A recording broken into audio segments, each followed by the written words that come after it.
Welcome to JumpStart's monthly expert-led webinar series, today with Derrick Maultsby from Frost Brown Todd on common legal missteps for startups. I'm Lauren Smith-Petta. I serve as JumpStart's Director of Education. JumpStart offers this webinar series on a different topic every month, along with a variety of other educational programs and events. Visit our website to explore some of our other educational opportunities for small businesses and for tech companies.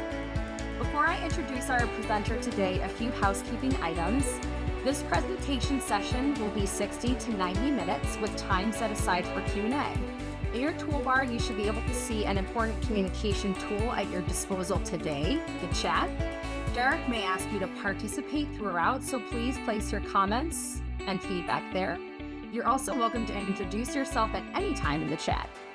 You can also see the Q&A, which is a fine place to put your questions as they occur to you.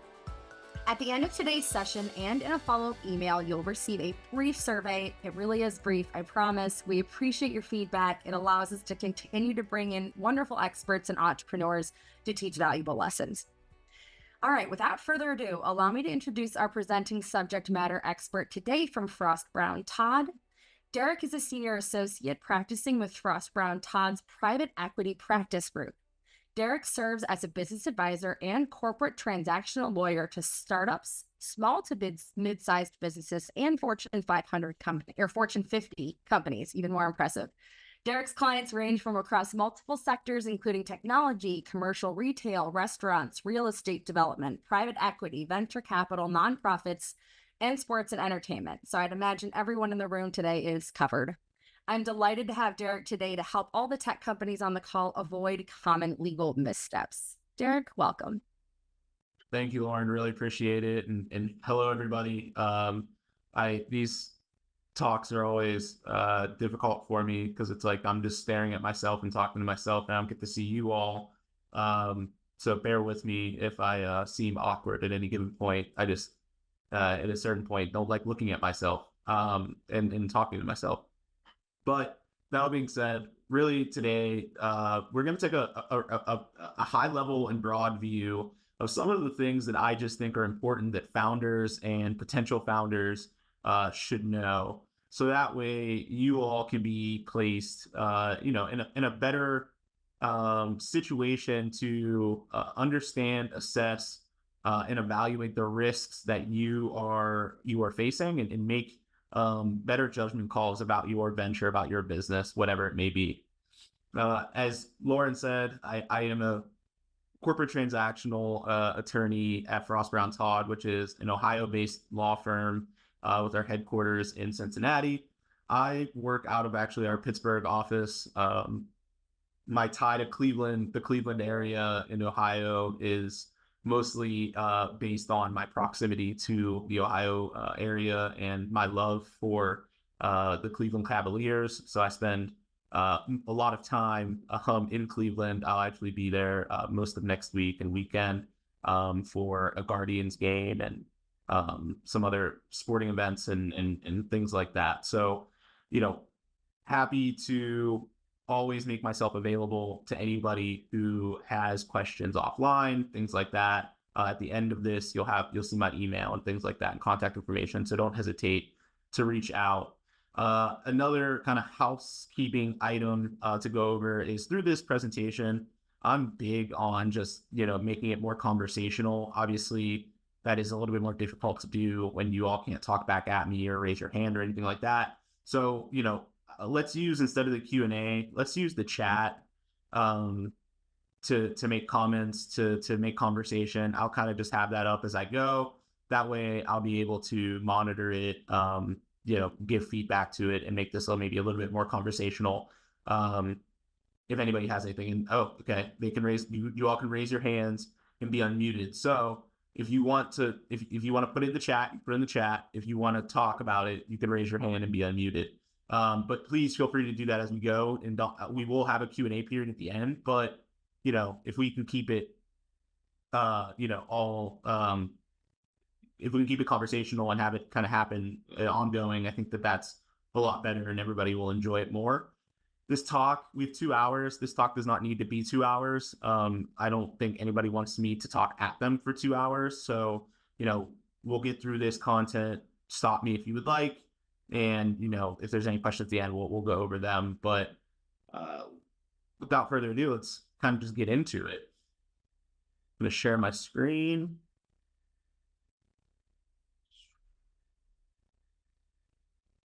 Okay, screen is shared. Let me pull the chat up. All right. Great. All right. So today we're going to talk about some of these common legal missteps of tech startups, and really this is just me taking my experiences, my wisdom, the things that I have seen with my clients from the early stage all the way through their later stage investment rounds and IPO and exit and things along those lines. Things that I've just seen founders do that have maybe held back their growth or hurt the company, to the point of having to close shop, right? So really all meant to just provide that perspective of things to think about as you're building out your company. Because I think the best time to know about it is while you're doing it, not later on, right? You don't want to find out about something that you should have been doing when it's too late. So with that being said, one of my favorite quotes, right, is if you stay ready, you don't have to get ready. And so, the entire idea of an early stage venture, is to raise investment, right? And when you're looking to raise investment, one of the things you have to go through is obviously investor diligence. Now, when you get to a point of investor diligence, you don't want to have all these issues that you have to fix, right? That's going to make the investor ultimately want to walk away. Very similarly, when you look at potential partnerships or other items such as customer sales, things like that, if you have these glaring issues that could ultimately lead to that relationship falling apart, or somebody not being interested in partnering with you, which can once again hold back your growth. So the time to get ready is prior to those things happening. And I think that's hard to balance for a lot of startups because capital and investment is one of those things that's necessary to do a lot of the things that we're going to talk about today, to make sure you have a lot of the things that we're going to talk about today. But I think that if you can find the right counsel, if you can find the right advisors, mentors, things like that, and you can be more educated about these issues, i.e. attend what you're attending today, you can pace this out in a way that makes sense, and have it all put together the right way without breaking the bank on the cost, which will ultimately allow you to go further in the long run. So we're going to go over a few kind of just basics, right? So we're going to talk about formation and governance, which is one of the big areas where a lot of startups make a kind of huge legal mistakes, only because it's at the very beginning when you probably have the least amount of money. So you are, trying to your best to do stuff as cheap as possible and cut corners. We're going to go to team, which is, the next area of, I think, contention that can lead to founders being put in a bad spot. As you're, when you're early on, you have folks that want to help. You have folks, that are collaborating with you. You have co-founders. You have these people that make up this team in your mind, right? However, teammates can lead to the detrimental impact of the company if you do not have the right, legal agreements and so on and so forth in place. So that we'll touch on that a little bit. IP, intellectual property, we'll dig into that a little bit, just how folks can make some mistakes with their intellectual property. And then we'll talk about external parties, right? And so external parties, thinking about customers, thinking about investors, thinking about, developers potentially, right? Basically all these third parties that make up the people that we're going to come into contact with outside of our company. So, you have that team aspect, that internal. These are these external folks that we come into contact with that we have to be aware of. And you will come into contact with them a lot, throughout your pre-seed and seed stage prior to having maybe any intensive capital. And I think it's best that you're educated on some of the risks that are associated with those types of parties.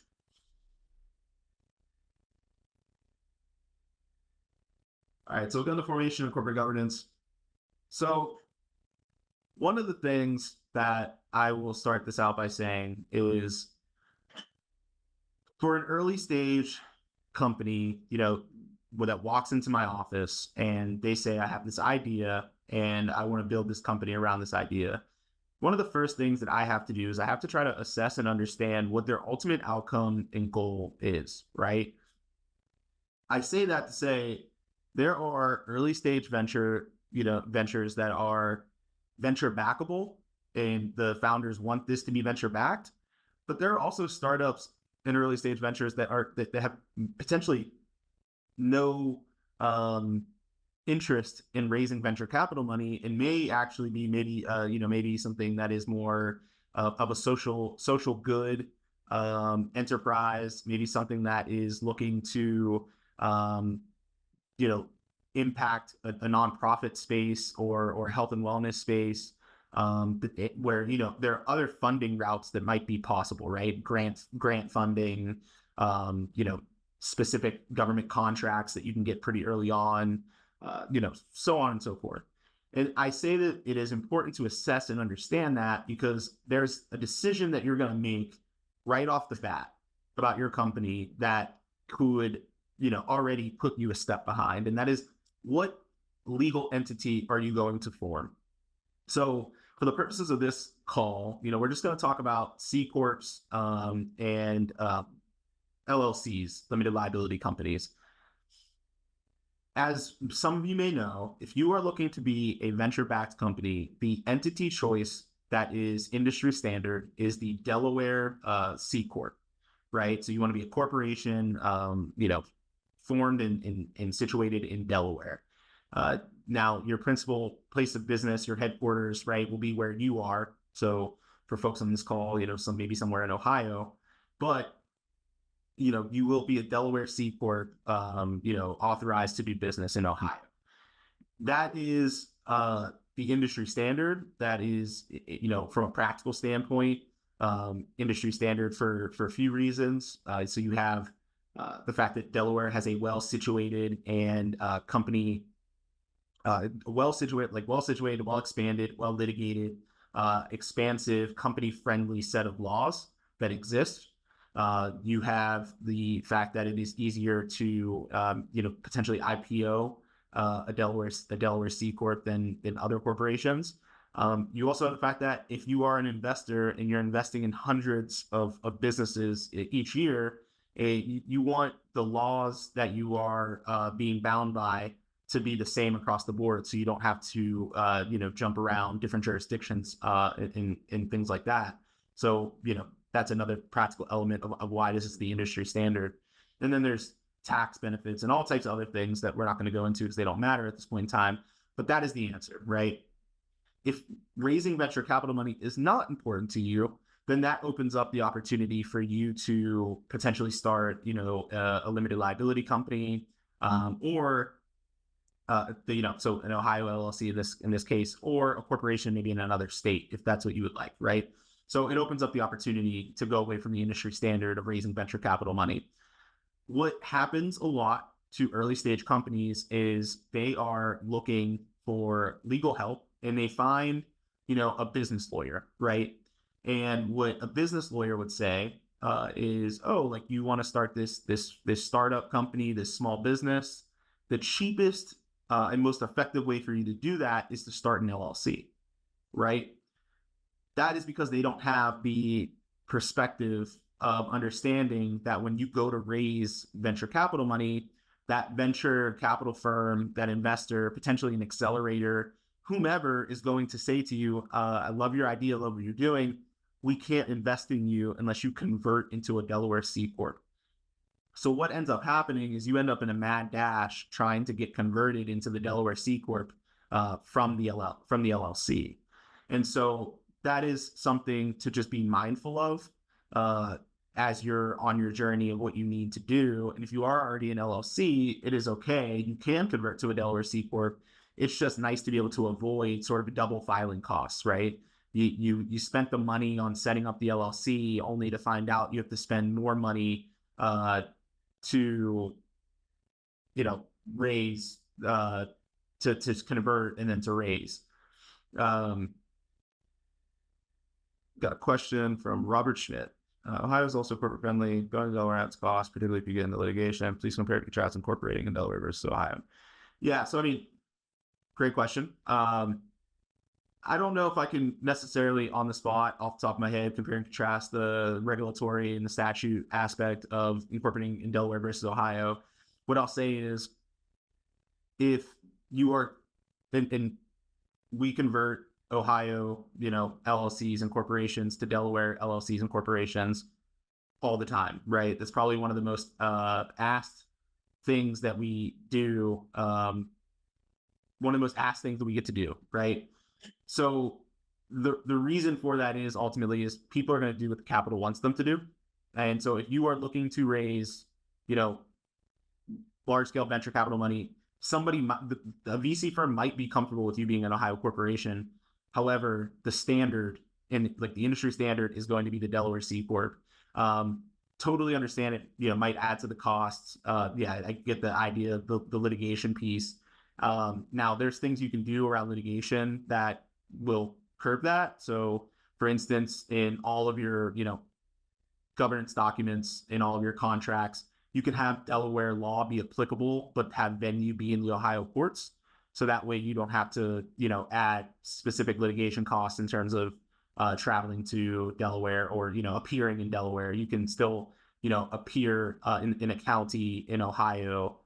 They just have to then, based on the contract, potentially apply Delaware law, right? So all for the benefit of trying to get the more friendlier law. So that is to, the best of my belief and understanding, the where the industry stands right now in terms of expectations.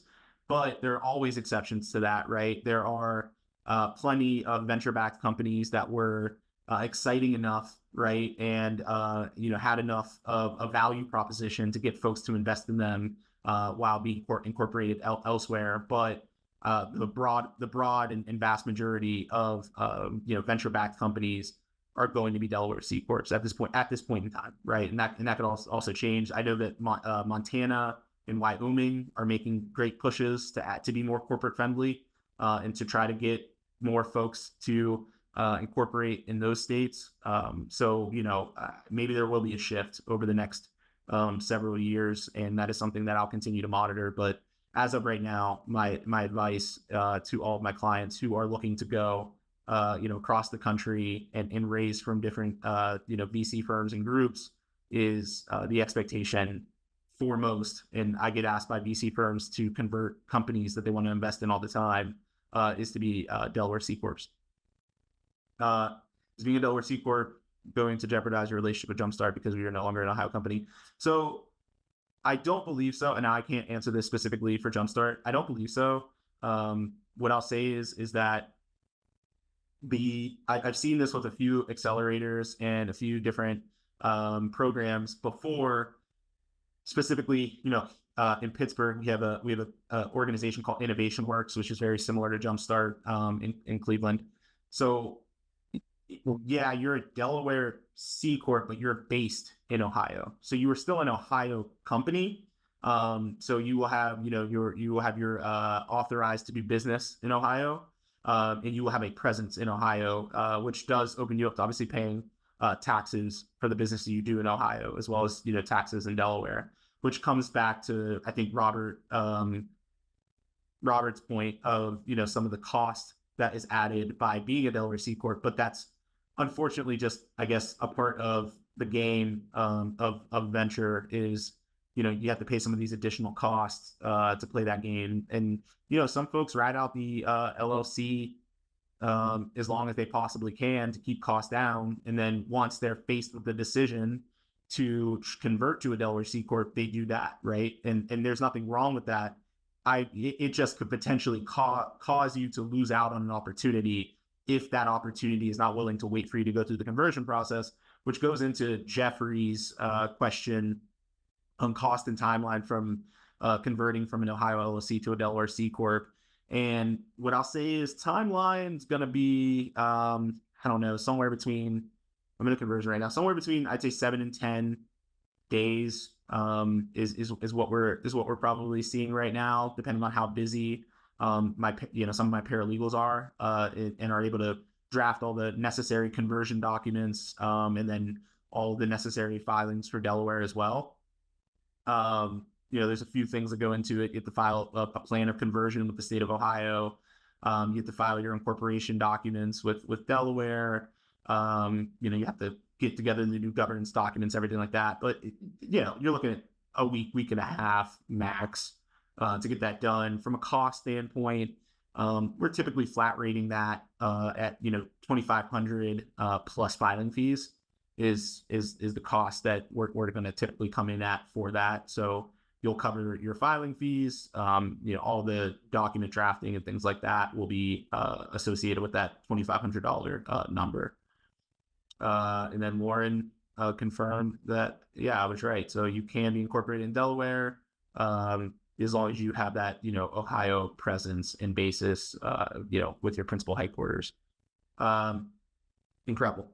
So that is one of the main mistakes that is made that ultimately needs to be corrected. The great part here is it is something that can be easily corrected. So you're not in any risk of ultimately, jeopardizing your company too much, but it could cause a bump in the road and could cause, an annoyance in that you got the advice from X person that this was fine, and then now people are telling you it's not fine, right? So I always just want to put it out there for people. Hey, this is the industry standard. Here are the risks. Do what you please. And ultimately you can fix it down the road if you're faced with that, need to fix it, right? If you're looking to raise that venture capital money.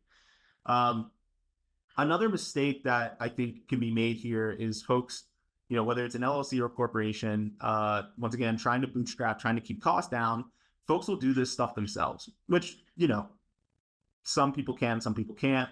Some people want to, some people don't. I don't see anything wrong with that. The issue that can come with that is, you want to make sure that you are obliging by corporate formalities, right? So you formed your company. That's great.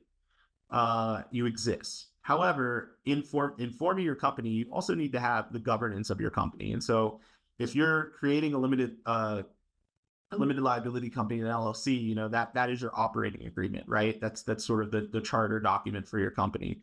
If you have a corporation, we're talking about your shareholder agreement and your corporate bylaws, right? And then there's some other associated documents such as, resolutions and meeting minutes and so on and so forth.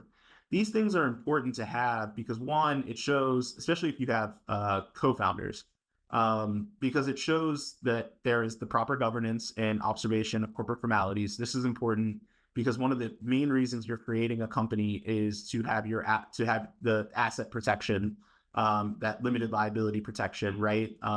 And so the limited liability protection can be taken away in litigation, which is a theory called piercing of the corporate veil.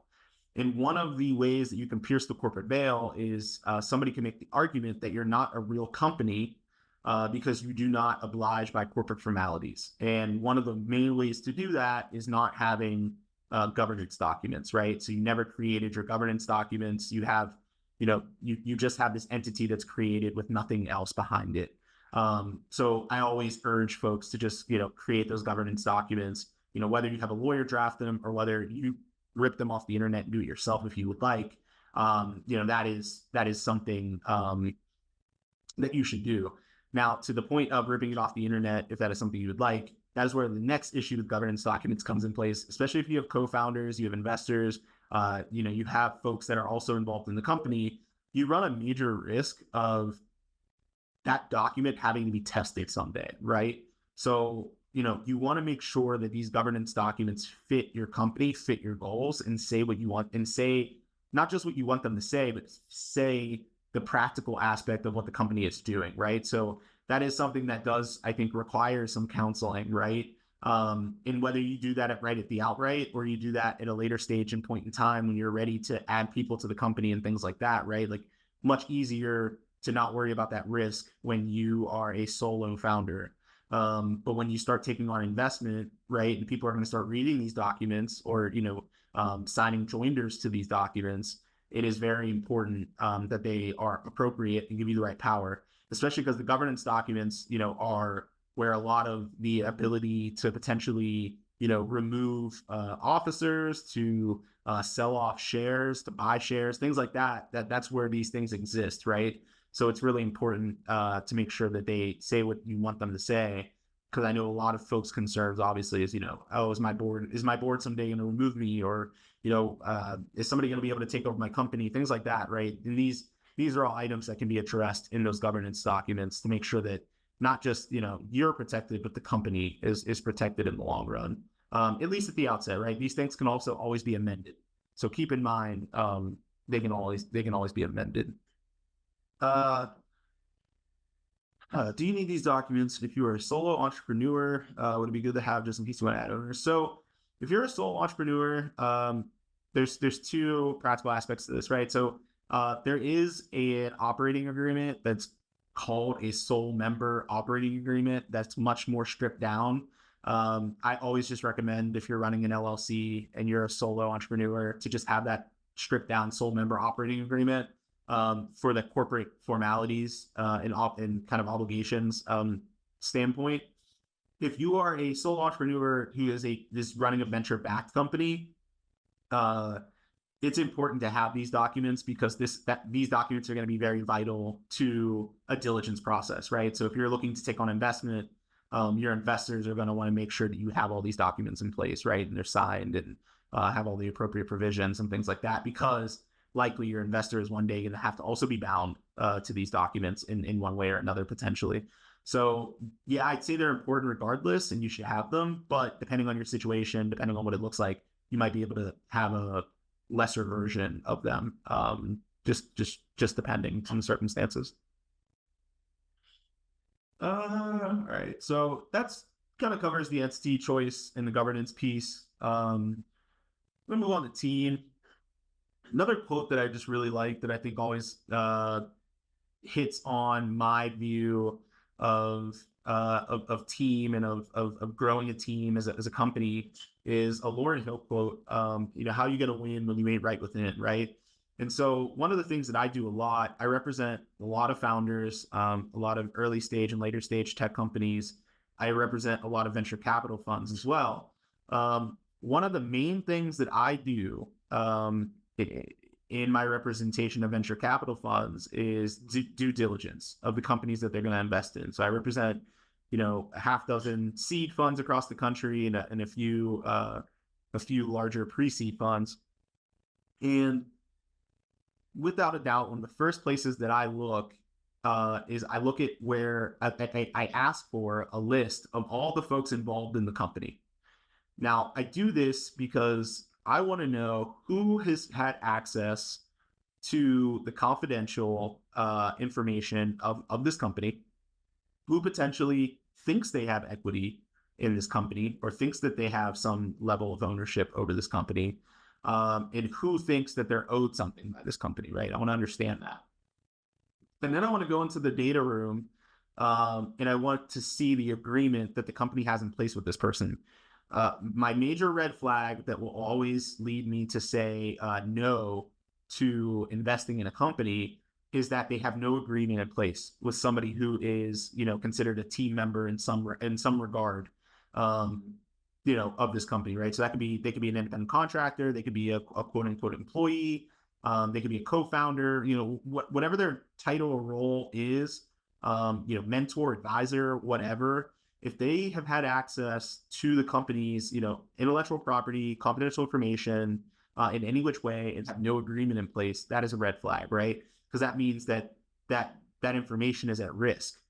And there's nothing that has been binding that person to not go and take that and develop that IP elsewhere, right? So we're going to talk about IP a little bit, but this is IP kind of gets touched on throughout this entire presentation from the fact of, the IP is the most important part of what you're building, right? You must protect it. And, I hate to be, I'm a lawyer, so I guess I'm naturally cynical, but, think about it this way. Everybody that you come into contact with, that you're going to do business with, whether they're going to be a part of your internal team or later on, they're going to talk about external team, you need to have an agreement in place with them that at the very least, right, is going to assign the is going to have a confidential information, confidentiality clause, right? So confidential information is covered in this agreement, and an assignment of IP rights, right? So anything they're helping you with, anything that's developed out of that, they are assigning any of those IP rights over to the company.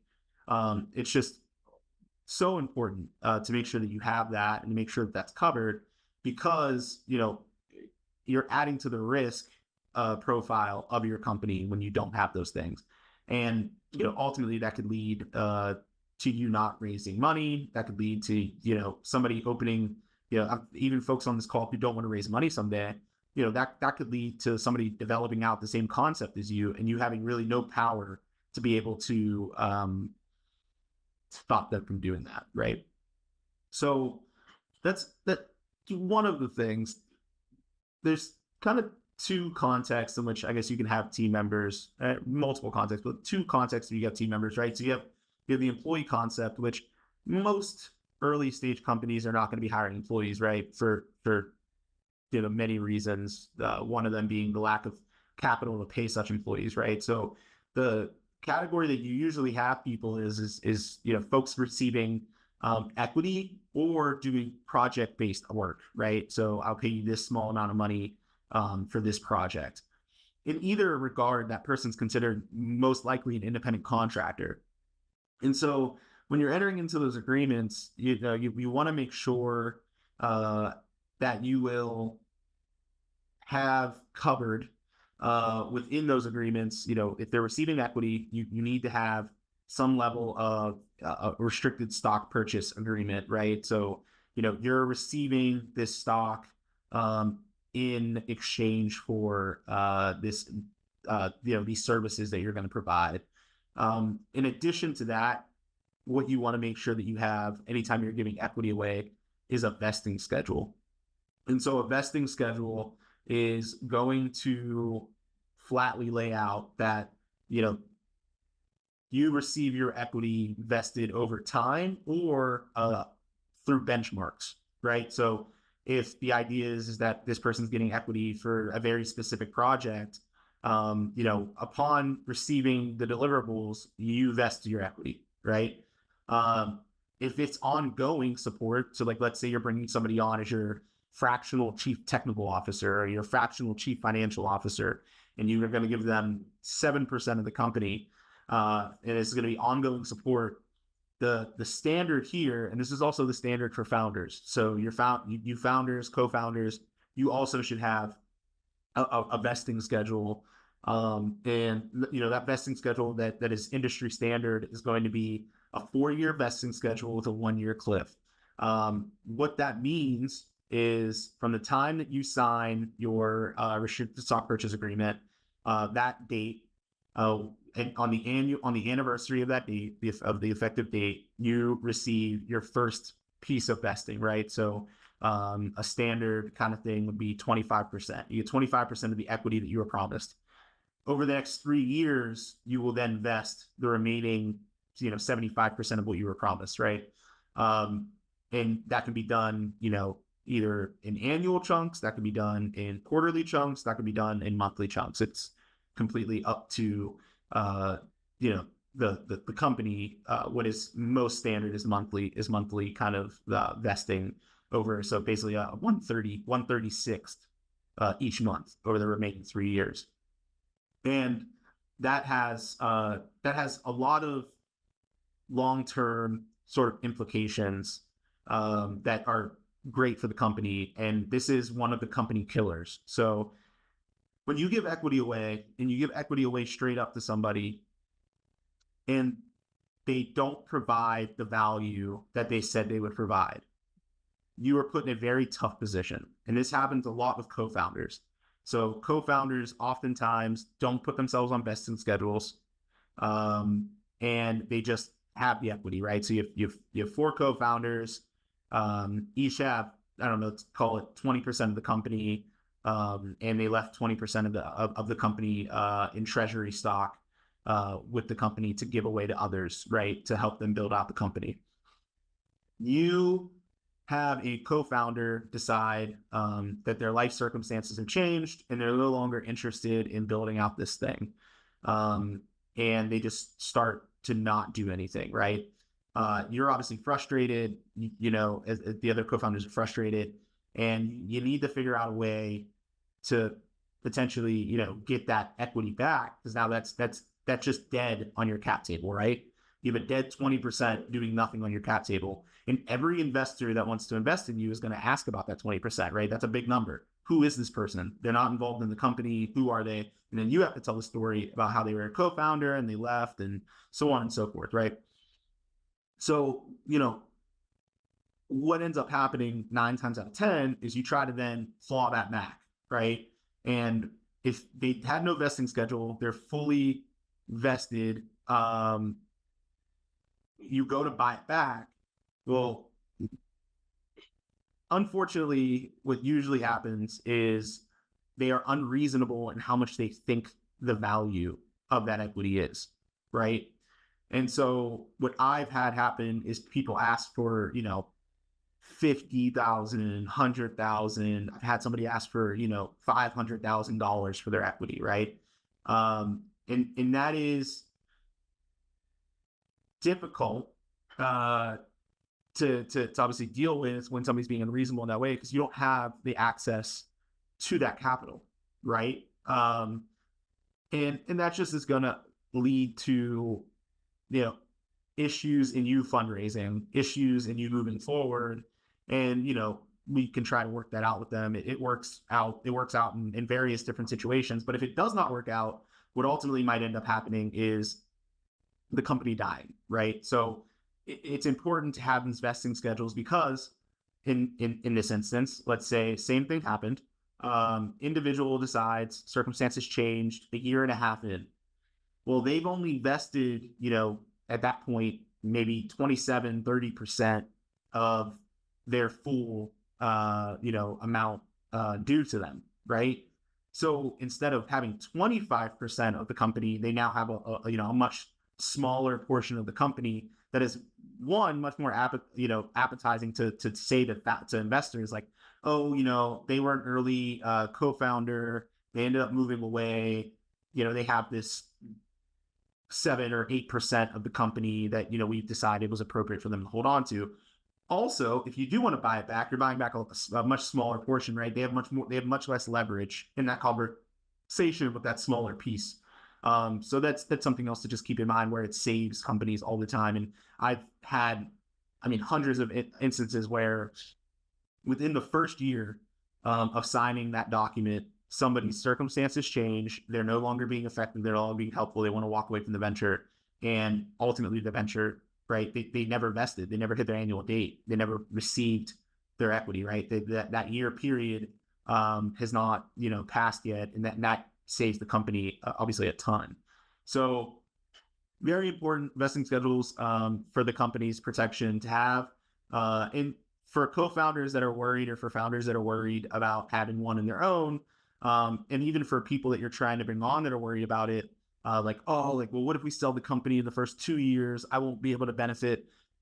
These documents should also have acceleration clauses that basically say, if you're going to sell all the assets of the company, or if you're going to sell the stock of the company or something like that, you will immediately vest 100%. So that way you can fully enjoy the benefit of that sale, right? So that's a protection in there for whoever is signing the document, so that way they can feel comfortable with moving forward, right? So we have a question. Many small companies hire people as 1099s, not for projects, but as employees, which can lead to serious issue where they hire them as salary employees when they are really hourly employees. So the answer to that is, I do not address that with clients. One piece of that is going to be a tax question. The other piece of that is going to be an employment law question. in which I will loop in tax counsel or employment counsel to handle that with a client that is looking at how to best build out their hiring strategy. What I will say is we will advise, companies to very carefully assess and analyze, how they want to pay somebody, and then make sure that they structure that in the way that is, one, legally compliant, but also the most tax sound for them.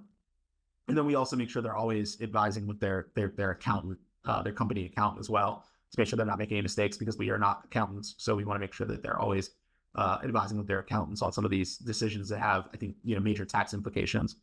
So that is just not, I'm not going to answer that too deep, just because that's not necessarily my place. We have a hand raised. I just unmuted you, Carmina.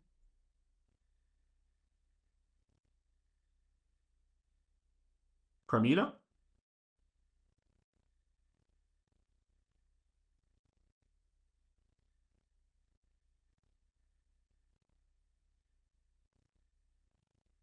So it looks like she attempted to speak and we weren't hearing it. So Carmina, you're welcome to just put your question or comment in the chat for right now. Yeah. In the meantime, we have a question. How is your time valued if you go for venture capital and you've been working for the company for free? In other words, how do you say to potential investors, I put in X amount of my own money in free work, for my own salary? Yeah, that's fair. I'd say that's an art, not a science. I'd say that varies depending, company to company.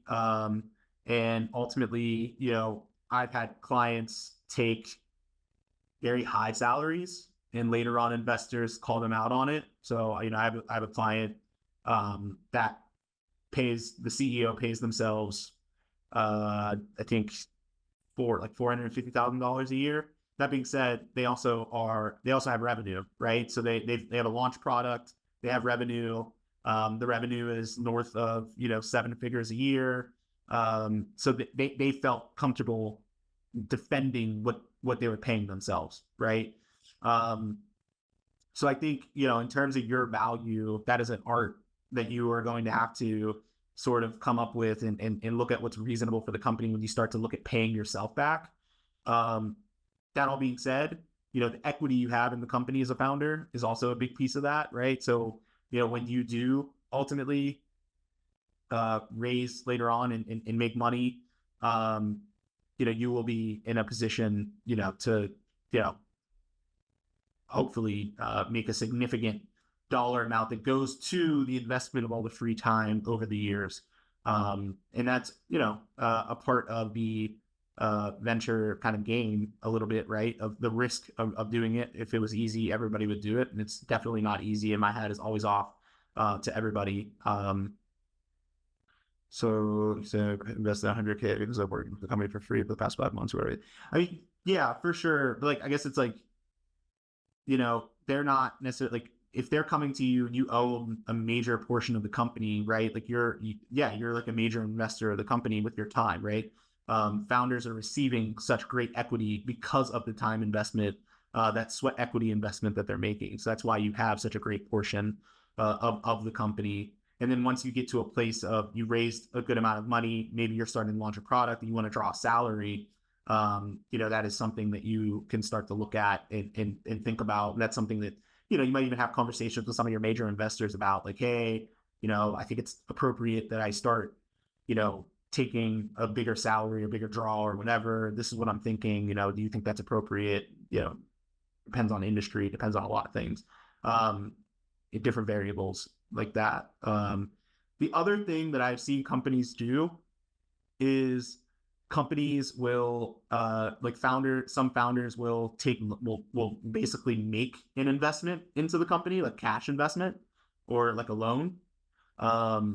And that is something that, is something you can explore as well. If you want to make sure that if you're making a financial, capital investment, you're paid back by the company when they can pay you back. So I've seen, many people take loans out with an individual founder, and then be able to pay that back later on when they invest. Obviously, that's a risk because if the company fails, you won't get paid back. But just another way to go about it. Question: we are pre-rev and are in the process of setting up beta sites. We don't have any valuation at all yet. So would you recommend that we not seek VC money until we have some revenue and therefore extrapolate what the value of the company might be? Otherwise, we will give away too much percentage in shares or too investment thoughts. Yeah. So I guess additional question here, Mary, while I answer the other question. You're pre-rev, but what is your fundraising journey to this point? I'm assuming by the question you're pre-seed. Have you raised any safe notes, anything like that? Hugo, can you comment on the implications of setting up a company with foreign investors and conversely investing in a foreign company? Hugo, that's a question I cannot answer exactly in this moment. That truly does depend. There are specific securities regulation laws around foreign investors. And depending on where those foreign investors are from and how much money they're investing and so on and so forth, the answer to your question depends. I think that is what was the word I'm going to look for here? That is probably an intimate conversation that you should have with an attorney offline. I'm happy to have that with you offline, but you should have that conversation offline a little bit more because there's some details that probably need to be had to get to a better answer.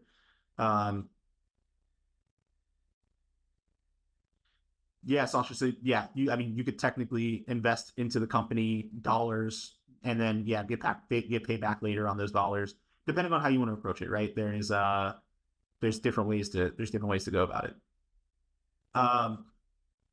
Mary, okay, so you're bootstrapped 100% so far. So what I'll say is you easily, Mary, could do a pre-seed round on a pretty standard safe note and raise, however much money you can raise and it not necessarily to negatively impact you.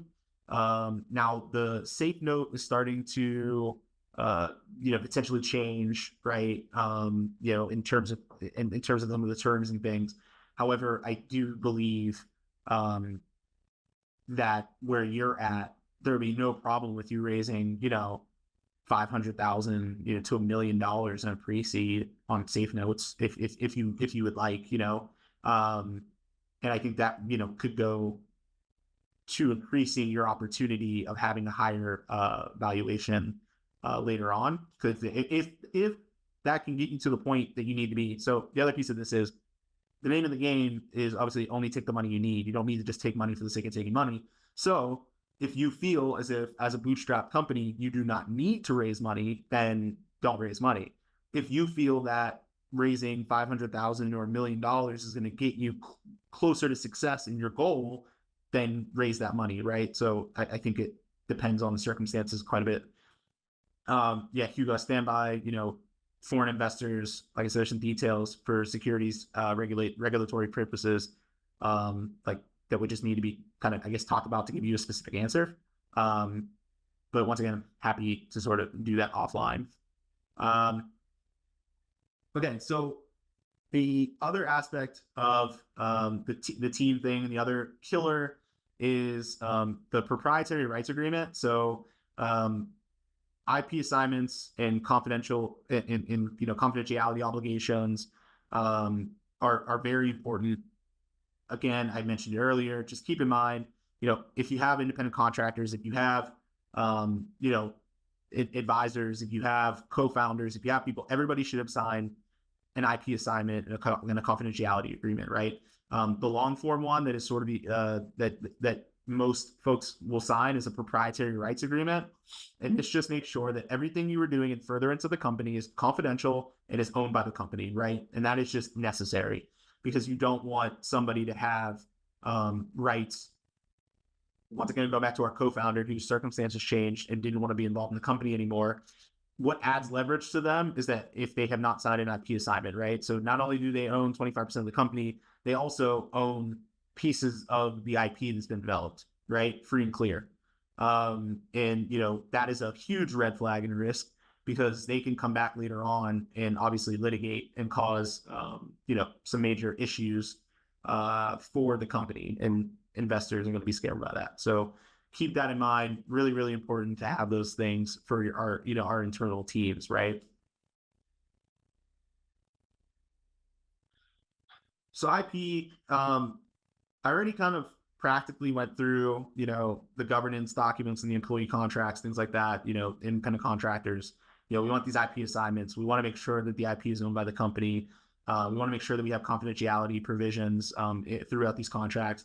Third party contracts, I'll jump ahead a little bit. Third parties, again, you really want to make sure that when you have somebody who's developing out your product, folks that are using third-party developers, when you have social media marketing firms, when you have manufacturing firms, when you have anybody who's going to be intimately involved in the development of your business or your product, that is a third party, you just want to make sure whatever that services agreement that they present you with, the number one thing when I get presented a services agreement on behalf of my client, I looked at one today for a client. They have somebody developing out their platform. Is I want to look at who owns the deliverables, right? I want to make sure that they're not giving themselves a license to the deliverables beyond the scope of the services. I want to make sure that they are not giving themselves publication rights to take the deliverables and go and publish it in academic articles or promoting themselves for potential awards and things like that. And I want to make sure that they are not taking any ownership over specific aspects of creating the final deliverables. And if they are, that's a conversation, because what you don't want is somebody owning the IP that you paid them to develop, right? So it's really important to call those things out in these contracts, because I'll tell you, these developers and, third party, sort of service providers are always looking to take some of these rights. The agreements, the things that I see in some of these agreements are egregious. So it's really important before you sign those things to have them looked at and have them explained to you from that perspective, to make sure that you are not wasting your money on somebody who's ultimately going to be a detriment to what you're building. The other thing strategic here, I say this as not to be once again cynical, but just to be, upfront. I see a lot of founders kind of give away their IP on the internet, right? So social media, building in the open and all that kind of stuff. Make sure you're not giving away the secret sauce on your Instagram, on your Twitter, on your TikTok. Pitch competitions, your pitch deck should not be giving away how you're doing what you're doing to the point that somebody else in the audience could just go do it, right? Nobody in that audience is under any confidentiality obligation. So, just be careful. Folks that go to a ton of pitch competitions don't realize there's somebody in the audience that might have better access to resources than you that can beat you to market with your own product. So be careful. And then mentors. It is great to have mentors. It's great to have people that care. But and I hate to be cynical, but once again, be careful about what you're allowing people to have access to from confidential information and proprietary rights standpoint, who are not under any legal obligation to keep that information confidential, and is not assigning what they're helping you develop over to the company, right? So really, really important. You just see people on a day-to-day basis kind of make these mistakes, and I always like to point them out. On top of all the other things we talked about at this point about protecting your IP, both internally and externally. And then external parties, I already talked about it a little bit from the IP perspective, but the other perspective here too is, once again, it is great to want to push your business forward, but doing it without the proper, legal agreements in place is dangerous. So, I get that you want to run maybe, these beta tests, or you want to run, these pilot programs, or you want to partner with the local hospital, or, you want to do something, whatever. And you go, oh, well, we have a letter of intent, we have an LOI, or, oh, we have a scope of work, or we have this basic understanding, this, memorandum of understanding, whatever, those are great to have, but those are not, long form agreements that put the protections in place for you and your company. So, ultimately, once again, what happens is everything is fine until it's not fine, and what you have in place with these entities needs to be tested. So it's important, to have documents that address things like, once again, confidentiality, like IP ownership, address things like venue for litigation purposes. and what law is going to control, approaches the obligations of both parties, right? Make sure there's specific indemnification language so that if you get sued by one of their customers for something they did, they have to stand in your place, right? They have to indemnify you of that lawsuit. Make sure there's limitation of liability language so they can't sue you for something frivolous for $500 million that is really not, should be limited in terms of the liability. And so on and so forth. All these aspects of a contract that you don't think about until you need to think about it, right? You don't need it until you need it. And then when you need it, it's too late if you don't have it. And so that is just really important, to think about, as you're going into these relationships with these third parties, not just developers and third party service providers, but partners, customers, all these things, right? That you have the right agreements and documents in place. If you have a SaaS product and you're uploading customers and things like that, do you have a privacy policy? Do you have a terms of use, terms and conditions? Do you have the things that are ultimately going to dictate the terms of the relationship between you and that end user? And you could just start to think and shift your mind to thinking about, okay, this is what I'm doing. This is the goal of doing this. Do I have the proper agreement in place with the proper parties to make sure that I am protected as a company, right? And if you start to shift your mind into thinking like that and analyzing your business moves in that manner, you'll ultimately be a lot more protected in the long run, which will be beneficial to you, but will also, once again, help when you want to go raise money, because all this stuff is in the data room, right? This is all stuff that somebody like me is going to be looking through and reading through and making sure that everything is there. And when I see LOI with a company, I'm going to put in my report or my request, like, hey, I see you have this LOI. Can you explain this relationship? And when you tell me that you had this big engagement with this company, you did all this and this, that, and you're doing this, and there's no agreement with specific provisions in it, I'm going to flag that in my report to the investor, right? Because that's a risk. And this is all about shifting the risk to be as low as possible, to making you the most easy investment as possible. And you want to think that way, right? And it's, once again, I understand from a practical standpoint, hard to do because you don't have unlimited money to pay lawyers to do all this stuff. But finding the right legal partners that want to work with you, want to give you fair pricing, want to be flexible on how they bill you and things like that, as early as is feasible for you, is the best thing that you can do to make sure that you don't shoot yourself in the foot saving some dollars up front, but ultimately losing hundreds of thousands of dollars in the back end. And so at this point in time, I feel like I've just talked a lot. I'm tired of it. I'm sure you all are tired of it too. Any other questions? Anybody want to come off and give comments or stories or really anything? I mean, we can talk about anything. I can talk about stuff I did not cover. We have some time.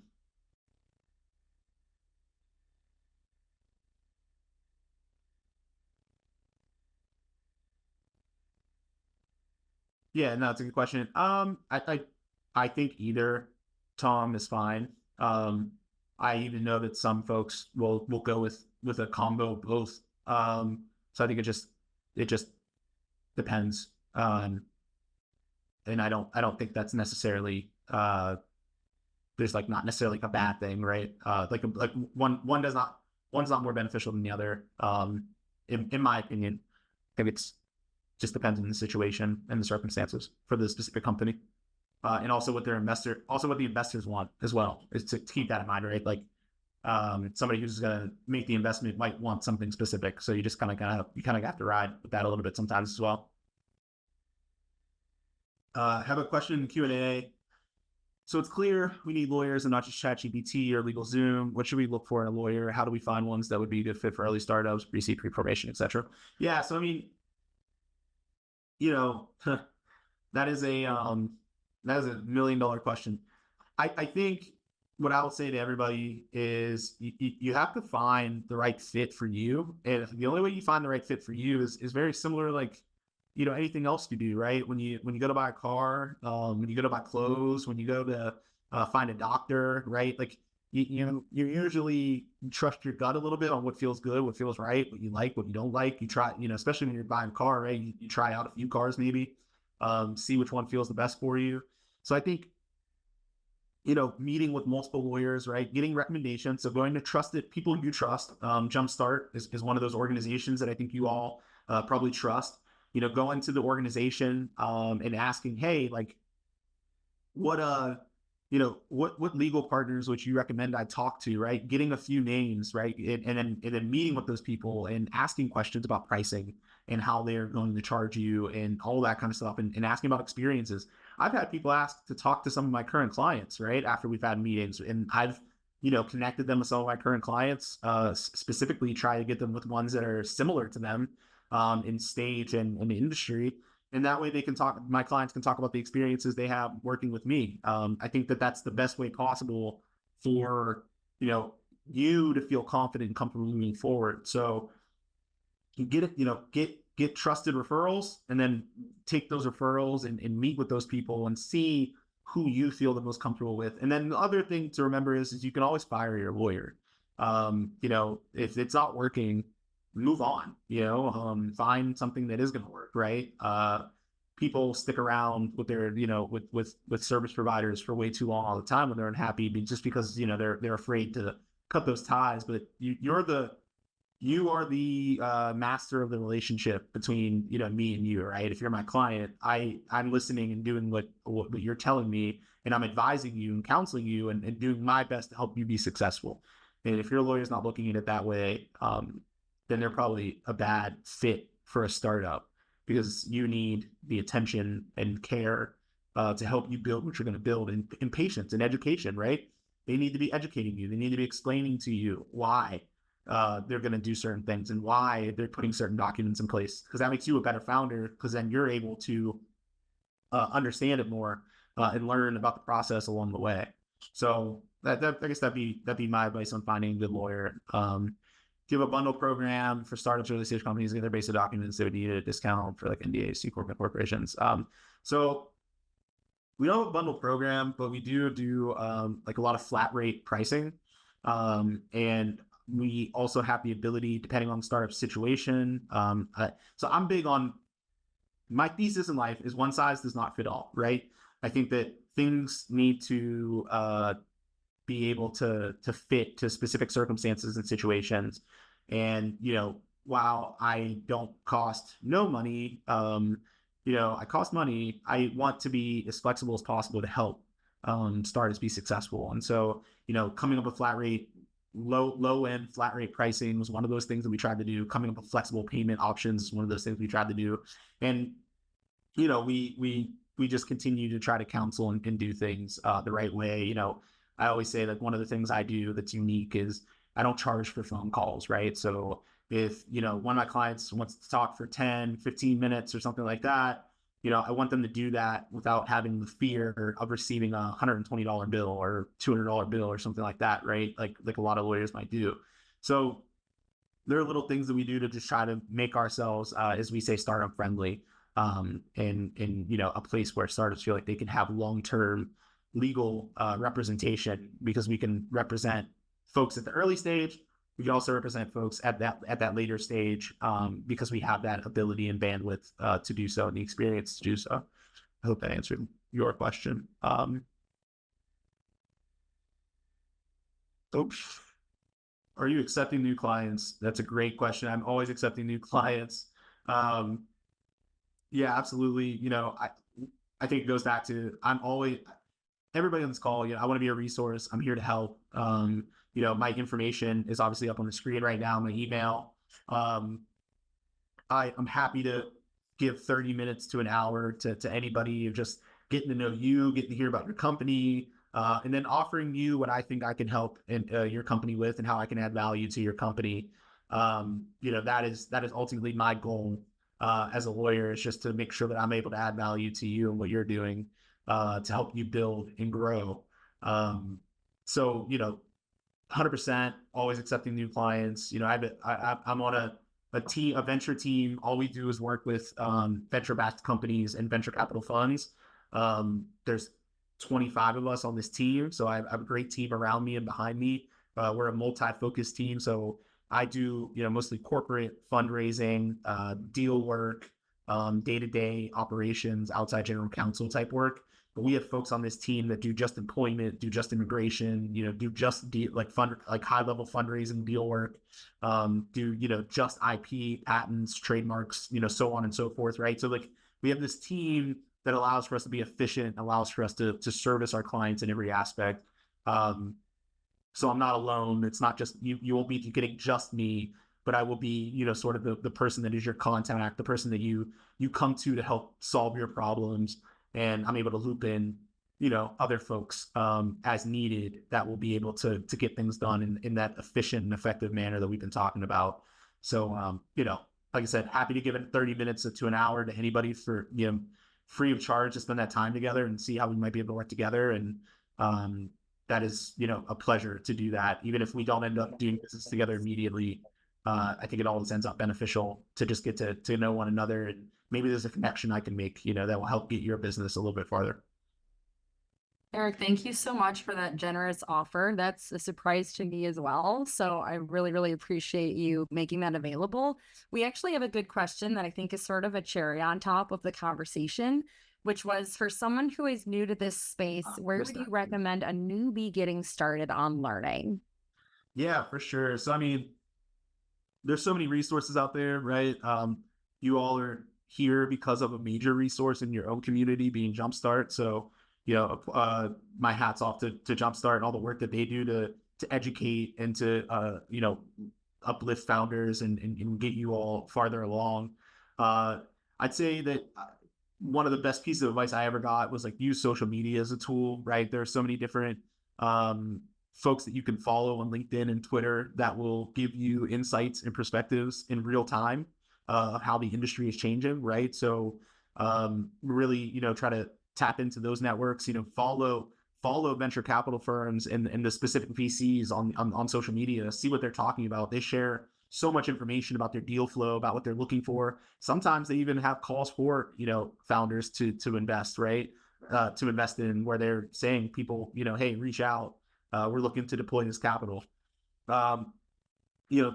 Same goes for the accelerator programs and some of the things like that. Really try to look to that resource that is social media is an opportunity to gain value and information that people pay for all the time in real time, right? I think that's one of the main things that you can do to get started on learning and learning good information from people that are reputable in the field of both early stage venture and even maybe later stage venture or other successful founders. Yeah, books. I'll say this: I'm very bad at reading a lot of the books. To be honest, I'm terrible at that. But yeah, YouTube's great. There's also a book that one of the partners at my firm, who is the co-leader of our venture practice, his name is Vance Van Drake. He wrote a book called The Patent Game that is all about patents for startups. So he heads up our patent practice, our startup patent practice, and he wrote that book to help educate founders on the very complicated world of patents for startups. So I know that book is very helpful. How about that? So I know that book is very helpful and can really assist folks in understanding one area of this very confusing world. Amazing. Any other questions while we have Derrick's expertise on the line? Going once, going twice. All right. Well, he's offering free consultations. One more. What advice would you have for an existing business looking to add revenue by adding tech to his live services? Yeah. So, weirdly enough, 70%, like that's 50 to 60% of my practice is mostly focused on early stage, like tech companies and in later stage venture backed companies. Another big portion of my practice is focused on basically the innovation departments of existing companies. So what I'll say is that it depends on the innovation that you're trying to bring, and it depends on the tech that you're trying to bring to the service offering, right? So the analysis and the assessment that I would always have with a client is, all right, is this a separate business, or is this something that is naturally adding into the business? Because if it's naturally adding into the business, then yeah, it is just a separate service offering within the business, right? And you don't need to separate the LLC for protection. You already have the protection under the LLC. But if you feel that this is a very different revenue line from what you're already doing, and you want to run them as two separate businesses, then that's also a conversation. But it just depends. And I mean, that's a little bit of that'd be a great conversation for you and I to have, more like over 30 minutes or something like that on a call. So I can hear, I guess, a little bit more with some attorney-client privilege, which, by the way, everybody should know, attorney-client privilege does not require payment. I am ethically obligated to keep all of the things you tell me confidential from our initial meeting. That is a rule of law. So you have attorney-client privilege from the moment you talk to me in private. So keep that in mind. And it's also why there's like a dirty tactic in divorce, in like divorce world, family law world, where people will meet with a bunch of lawyers so that their spouse can't ever hire that lawyer. So from the moment we meet, I am bound to confidentiality. Thank you for that. Awesome. I think that's that. Derrick, thank you so much. This was so tremendously insightful. Wonderful to have you, and wonderful to have the opportunity for these folks to meet with you offline. So just a couple of wrap-up notes. We always have more webinars coming up the third Wednesday of every month, including our quarterly State of AI update on August 7th. And our webinar, Low-Hanging Fruit, Expanding into Related Markets, kind of pertaining to a recent question, on August 21st. You can review our webinars and other events at jumpstartinc.org/events. As I said at the beginning, at the end of today's session, in a follow-up email, along with the video recording and the slides, you'll receive a brief survey via email. We appreciate your feedback. It allows us to continue to bring in experts like Derrick to teach valuable lessons. Thank you, everyone, especially Derrick Maultsby from Frost Brown Todd, for joining us today, and I hope you have a wonderful afternoon.